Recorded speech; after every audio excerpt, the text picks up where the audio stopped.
2 സാമുവേലിന്റെ പുസ്തകം 10-ാം അധ്യായം 12-ാം തിരുവചനം. നമുക്ക് ധീരമായി പോരാടാം, ദൈവേഷ്ടം പോലെ കാര്യങ്ങൾ ഭവിക്കട്ടെ. ഈശ്വര ഏറ്റവും പ്രിയമുള്ളവരെ, ഇന്നത്തെ വചനം വെച്ച് തിരഞ്ഞെടുക്കാനുള്ള പ്രധാനപ്പെട്ട കാരണം, പല ജീവിതത്തിന്റെ അവസ്ഥകളിലൂടെ ഞാനും നിങ്ങളും കടന്നു പോകുന്നുണ്ട്, ഇല്ലേ?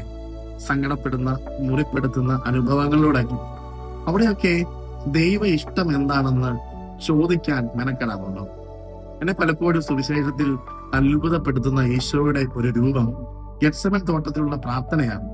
മുട്ടുകുത്തി വേർപ്പിൻ കണങ്ങൾ രക്തത്തുള്ളികളായി ഭൂമിയിൽ വീഴുമ്പോഴും ഒരു നിമിഷത്തേക്ക് അവൻ മാനുഷികമായി ചിന്തിച്ച് അപ്പുറത്തേക്ക് വരുമ്പോ പെട്ടെന്നൊരു ദൈവഹിതം എന്നിൽ വെളിപ്പെടുത്തട്ടെ അപ്പ എന്ന് പറയാനുള്ളൊരു മനസ്സ്. എങ്കിലും എന്റെ ഹിതമല്ലപ്പ, അങ്ങയുടെ ഹിതം പൂർത്തിയാകട്ടെ. ഈശോ ഏറ്റവും പ്രിയമുള്ളവരെ, ഒരുപക്ഷെ ഈശോ കാണിച്ചു തന്ന ഏറ്റവും വലിയ മാതൃക, സ്വർഗത്തിലെ അപ്പന്റെ ഹിതം എന്റെ ജീവിതത്തിൽ പൂർത്തിയാക്കണം, ധീരമായി പോരാടാം, ബാക്കി കർത്താവ് നോക്കിക്കൊള്ളുമെന്നുള്ള ഒരു പ്രത്യാശ ഈ പ്രഭാതത്തിൽ നിങ്ങൾക്കുണ്ടാകട്ടെ. ആമേൻ.